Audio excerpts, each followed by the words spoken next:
오늘은 구주이신 하나님의 통치 스타일, 구주이신 하나님의 통치 스타일이란 제목으로 말씀을 상고합니다.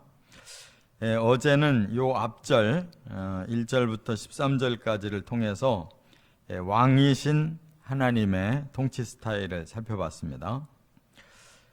말씀이 이렇게 둘로 나눠지게 되는데, 어제 말씀은 이제 창조주로서 하나님은 왕이시라는 겁니다. 그래서 위대한 창조를 하시고 선한 은혜를 베푸시고 또 영원한 나라, 영광스러운 그런 통치자로 계신다는 것을 말씀했어요. 그런데 이 세상은 그렇게 단순하게 되어지는 것이 아니고, 이제 처음 사람부터 악한 사탄에 의해서 속아서 죄를 짓고 또 이 인생이 저주를 받은 가운데 살고 있기 때문에 하나님은 창조하신 후에 다시 구원하셔야만 됐습니다.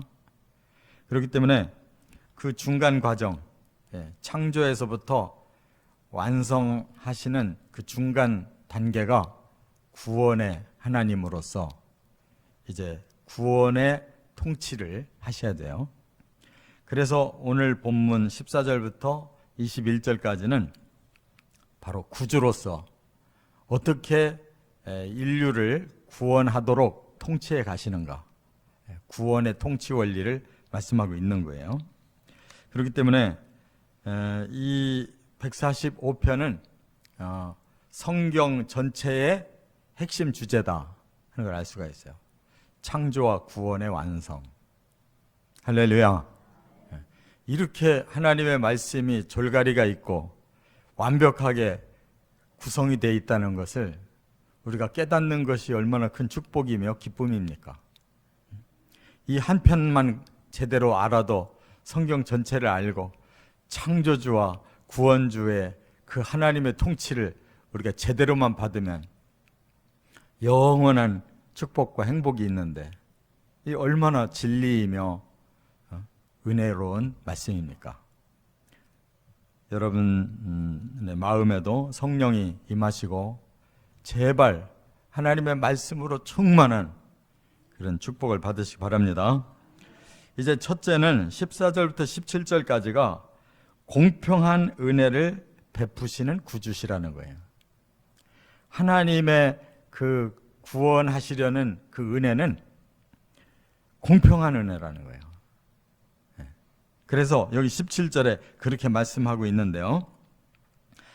먼저 17절에 보면 여호와께서는 모든 행위에 의로우시며 그 모든 일에 은혜로우시다 그랬어요. 의로우시고 은혜로우시다. 이게 처음에는 이게 의와 은혜는 좀 반대되는 것처럼 느껴지거든요. 의는 칼같이 법을 의미하고, 은혜는 물같이 이렇게 다 덮어주고 흐르는 걸 의미하는데, 어떻게 하나님이 의로우시며 은혜로우시다라고 정반대되는 이런 단어를 쓰셨을까? 그래서 제가 말씀을 풀기가 조금 난해하다라는 생각했는데, 이 원어를 보니까 그게 아니에요. 여기 앞에 의라는 단어가 이제 세데크라는 단어에서 나온 건데, 이 말은 공평하다는 뜻이에요. 이 의도 여러 가지가 있잖아요. 그래서 공평한 의를 말하는 거예요. 누구에게나 똑같이 의로우시다라는 거예요. 은혜도 마찬가지로 누구에게나 똑같이 은혜를 베푸신다는 거예요. 할렐루야. 그렇기 때문에 이 세상에는 치우쳐져 있잖아요. 의도 치우쳐져 있고 은혜도 치우쳐져 있어요. 그러나 하나님 그렇지 않아요. 공평해요. 공평하게 모든 것을 다 베풀어 주시기 때문에 우리 같은 사람한테도 이 구원이 온 거예요. 만약에 그렇게 공평하지 못하고 하나님이 좀 한쪽으로 기울어지시는 이런 은혜를 내리신다면 구원 못 받을 사람이 많죠. 그런데 하나님은 모든 사람에게 이렇게 공평한 이 은혜, 여기서의 은혜는 헤세드예요. 어제 창조주로서의 은혜는 그거는 이 토부, 선한 은혜라고 그랬는데 여기서 우리 한글로는 똑같이 은혜라고 붙였지만 원어는 달라요. 앞에서는 모든 좋은 거 다 주고 싶어 하시는 토부예요. 여기서의 이 은혜는 너무너무 불쌍한 생각이 들어서 주시는 은혜예요. 이게 헤세드라는 거예요. 그러니까 원어를 좀 잘 보고 번역을 해서 하나님이 어떤 마음으로 우리에게 말씀을 주셨는지를 좀 제대로 알아야 되는데 이 대충 번역을 해놓으면 그게 그거 같으니까 한글로 읽으면 도대체 뭔 뜻인지를 몰라요. 창조주로서 온갖 걸 다 주고 싶어 하시는 은혜와 죄를 지은 자를 구원하고 싶어서 베푸는 긍휼과는 다르잖아요. 왜 그거를 따로 그렇게 좀 쓰면 안 되냐고. 우리는 꼭 바르게 깨달으시고 바르게 은혜 받으시기 바랍니다. 그렇기 때문에 이런 공평한 은혜를 가지고 16절에 보니까 손을 펴사 모든 생물의 소원을 만족하게 하신다 그랬어요. 일단 다윗이 뭘 깨달았냐면 하나님은 이 모든 세계를 다 불쌍히 여기시는구나. 모두를 사랑하고 계시는구나. 그래서 그 은혜의 손을 펴셨는데 누구에게 베푸시는가를 보니까 16절에는 모든 생물의 소원을 만족하게 하신다 그랬어요. 여기 생물이라는 단어가 하이라고 그랬는데 이거는 살아있는 모든 생물을 말하는 거예요. 사람만을 말하는 게 아니라 살아있는 모든 존재. 이 세상에 살아있는 거, 이 나무도 다 살아있는 거예요. 동물 다 살아있고 우리 눈에 잘 보이지도 않는 작은 벌레들도 다 살아있는 존재고 이 우주의 기운도 다 살아있는 거예요. 하나님의 손으로 만드신 것에 하나님의 손으로 모두 긍휼을 베풀고 계시다는 거예요. 이 크신 사랑 때문에 이 땅이 지금 존재하고 있는 거라고요. 사람들은 손을 댔다 그러면 다 파괴시키고 다 죽여놓잖아요. 나 살기 위해 남까지 죽이는 게 이 세상인데 하나님은 반대로 하나님의 손으로 만드신 모든 생명체를 다 살리고 싶어 하신단 말이에요. 그래서 구원이 오고 그래서 창조가 완성되는 거예요. 그런 마음이 없다면 어떻게 그게 되겠냐고요. 그 마음 깨달으시기 바랍니다. 그래서 모든 생물은 소원이 있단 말이에요. 식물을 길러봐도 식물에 소원이 있어서 적당하게 물 주고 적당하게 영양분을 줘야 살고 적당히 햇볕을 받아야 살잖아요. 또 동물도 길러보면 그들에게 소원이 얼마나 확실한지를 알 수가 있어요. 그냥 먹고 살으려고 하는 욕망이 얼마나 대단한지 몰라요. 또 아무리 미물이라도 번식하려고 하는 그 몸부림이 얼마나 대단한지 몰라요. 오히려 사람이 악해가지고 자식 안 낳겠대요. 아니 내가 힘든데 왜 자식을 낳아? 이렇게 사람은 타락해 있는 거예요. 동물은 그런 법이 없어. 하나님이 주신 법칙대로 살아요. 그 소원을 다 하나님이 이루어주고 계시잖아요. 그러니까 이 세상이 존재하는 거예요. 그 다음에 15절로 올라가 보니까 모든 사람의 눈이 주를 앙망하오니 주는 때를 따라 그들에게 먹을 것을 주십니다. 이제 눈을 더 좁혀서 모든 사람을 쳐다본 거예요. 그랬더니 하나님이 어떻게 하시느냐? 사람들이 자기 힘으로 살 능력이 없어서 하나님만 쳐다보고 있어요.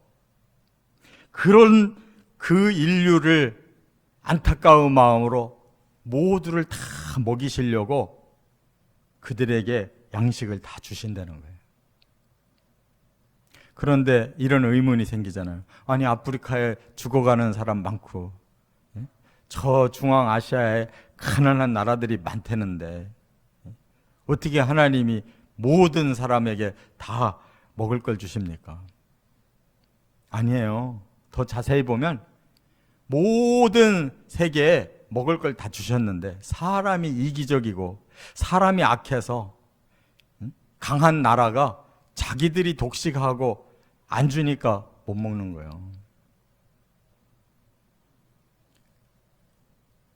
이 사람들이 좋아하는 이 커피도 가난한 나라에서 많이 나는데 그들은 종일 일해야 근근히 먹을까 말까 할 정도로 그 돈을 받고 그것이 튀겨져서 이 선진국 사람들이 먹을 때에는 아주 값비싸게 먹는 거예요. 중간에 누가 다 처먹냐고. 이렇게 이 세상이 엉망으로 유통이 되니까 이렇게 먹을 걸 제대로 못 나눠 먹는 거예요. 깨달으시기 바랍니다. 하나님이 문제가 아니고 사람이 문제예요. 중간에 있는 사람이 문제예요. 악한 게 문제예요. 지 욕심만 차리는 게 문제지. 하나님은 15절 말씀대로 모든 사람들이 하나님 앙망하는 그 눈을 보고 계시기 때문에 그들에게 먹을 걸 다 주신다는 거예요. 그래서 자연적인 생산으로 사람들이 살지 사람들이 먹을 걸 만들어서 삽니까? 지금도 자연적으로 나오는 거 사는 거예요. 그냥 공짜로 다 걷어들여 사는 거예요. 바다에서도 고기를 공짜로, 들에서도 양식을 공짜로 먹는 거지 어디 사람이 만들어서 먹냐고. 조금 땀 흘릴 뿐이지. 14절로 넘어가 보니까 그런데 사람들이 너무 불공평하게 산다는 거예요. 그래서 하나님이 손을 쓰셔요. 어떻게? 모든 넘어지는 자들을 붙드시고 비굴한 자들을 일으키시는도다. 하나님이 더 자세히 보니까 이 땅에 악한 놈들이 많은 거야. 악한 자들이 선하고 의롭고 착한 자들에게 계속 린치를 가해서 그들은 넘어지고 그들을 억지로 굴복시키고 있다는 거예요. 그래서 하나님이 그 악한 자들에게서 그들을 붙드시고 그들을 일으켜 놓으신대요. 그래서 세상이 어느 정도로 돌아가는 거지, 이 악한 놈들이 하는 짓에 그냥 하나님 방치해 버리면 이 세상 금방 멸망당하고 말아요. 왜? 서로 보복하니까. 당한 사람이 또 보복하고 또 당한 사람이 반대로 보복하고 하면 세상이 남을 게 있냐고. 이처럼 하나님의 원리는 모두에게 은혜를 주고 계시는데 사람들이 죄가 들어와서 오직 자기 중심으로 남을 헤쳐가며 살으려고 하는 이 악함이 가득해서 이 세상이 엉망인 거예요. 깨달으시기 바랍니다. 두 번째, 18절과 19절에 보면 부르짖음에 응답하시는 구주시라는 거예요. 그래서 이제 그 의로운 사람들이 정말로 박해와 고난 속에서 살고 싶은 사람들이 그 다음에 어떻게 하느냐? 부르짖는다는 거예요. 하나님을 찾는다는, 하나님밖에 구원이 없습니다. 우리를 도와주십시오 하는 자들의 부르짖음이 이 땅에 가득한 거예요. 여기 18절에 여호와께서는 자기에게 간구하는 모든 자, 곧 진실하게 간구하는 모든 자에게 가까이 하시는도다. 이 땅에서 그래도 하나님을 깨닫고 하나님의 그 의로우심을 따라 살고 하나님의 긍휼의 은혜를 입고 싶은 그 믿음이 생긴 사람들이 하나님 도와주십시오. 이 땅이 이렇게 악합니다. 이 땅에서 멸망을 당할 수밖에 없습니다. 라고 부르짖고 있는 자들의 그 간구를 하나님 듣고 계시다는 거예요.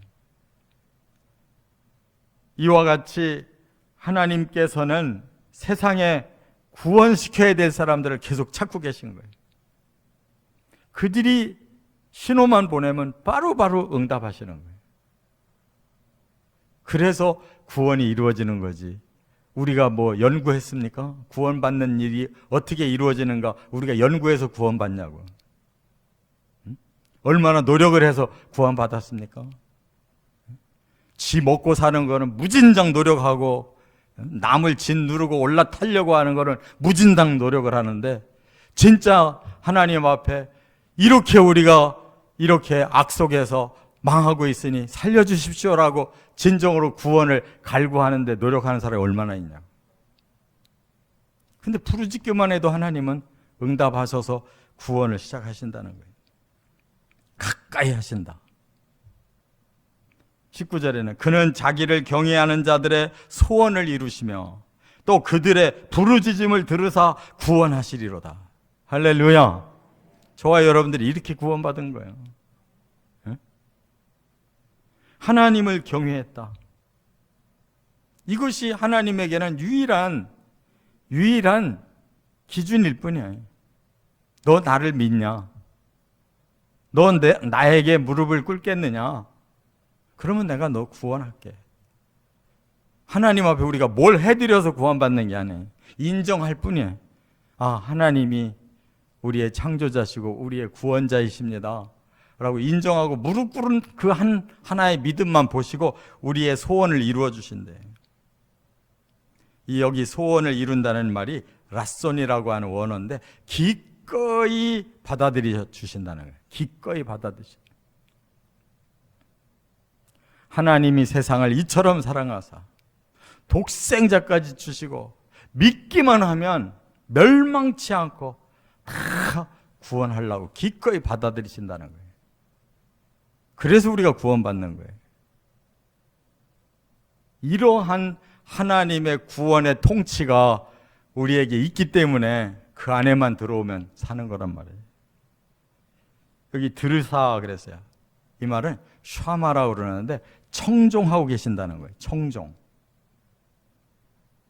우리가 오히려 하나님을 청종해야 되는데 반대로 하나님은 어디 믿음 있는 사람 어디 있나?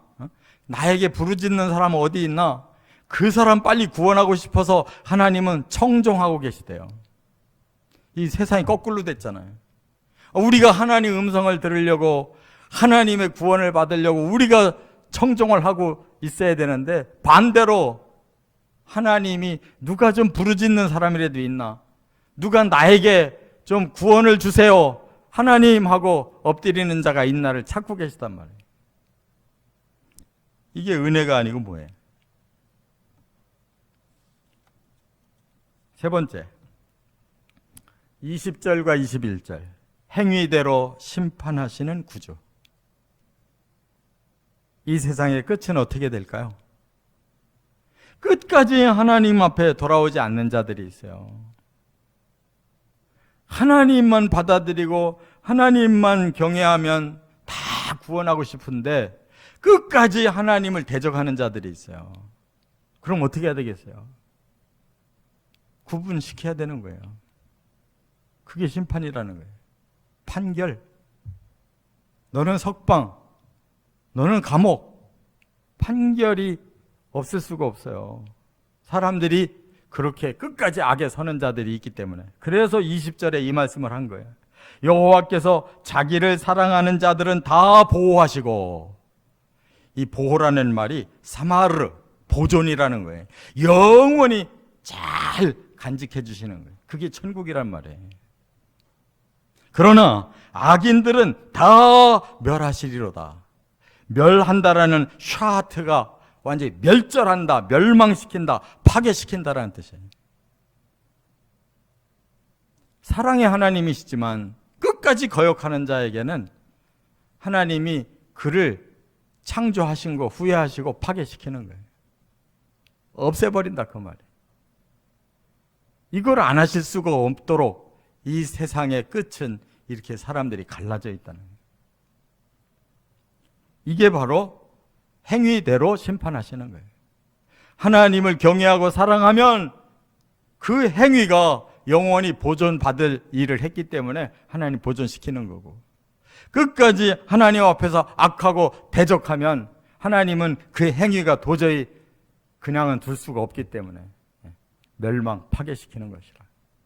이 심판은 하나님이 원하는 게 아니라 사람이 그 행위를 저지르기 때문에 공의대로 할 수밖에 없는 거예요.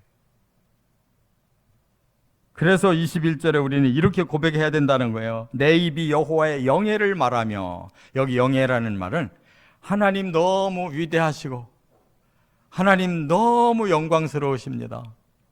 하나님 영원히 찬양합니다. 이 송축이라는 단어가 이 영예라는 단어예요. 뭐 굳이 왜 앞에서 다 이렇게 송축이라는 말 많이 써놓고 여기서 왜 영예라고 했는지 몰라요. 하나님은 뭐 그런 헛되게 자기를 드러내려고 하시는 분 하나님 아니에요. 우리 사람이나 영예를 좋아하지. 하나님은 그냥 우리가 송축할 뿐이에요. 말로만 영광 돌려도 하나님 그걸로 만족하셔요. 뭘 꼭 받아야 되는 게 아니라고. 모든 육체가 그의 거룩하신 이름을 영원히 송축할지로다. 여기 육체라는 말이 바사르라고 그러는데 이거는 육체라는 뜻도 있지만 인류라는 뜻이 있어요. 고깃덩어리가 뭘 하나님을 송축하겠어요. 인류. 하나님이 내셔서 그렇게 많이 번성하게 하신, 그리고 그들을 다 구원하고 싶으신 그 하나님의 마음 안에 있는 그 인류들이 드디어 하나님을 거룩하신 하나님이라고 깨닫고 그 하나님을 영원히 송축할 것입니다. 할렐루야. 근데 이 바사르라는 이 단어가 어디서 왔냐면 전파하다라는 단어에서 왔어요. 인류가 그냥 몸뚱아리만 번성한 게 아니라는 말이에요. 하나님의 진리에 의해 전파된 그 공동체가 하나님의 거룩하심을 송축하는 날이 온다. 거기가 천국 아니고 어디냐고. 거룩한 장소는 천국밖에 없는 거예요. 이게 구원의 결론인 거예요. 그래서 오늘 본문에 정말 우리에게 더 따급한 건 그렇잖아요. 창조는 이미 과거고 이 미래에 우리에게 구원의 완성이 오는데 현재 우리는 어떤 존재냐? 현재 우리는 하나님의 긍휼의 은혜를 받지 않으면 못 살 자들이에요. 하나님을 부르짖고 지금 급하게 구원을 받아야 될 자들이란 말이에요. 이 악한 자들이 지금 이렇게 득세를 했으나 그들은 반드시 심판이 올 것이고 우리를 구원받게 하실 거라는 걸 믿고 소망해야 되잖아요. 그 구원자의 영적 통치를 받으며 반드시 구원에 이르시기를 주의 이름으로 축원합니다.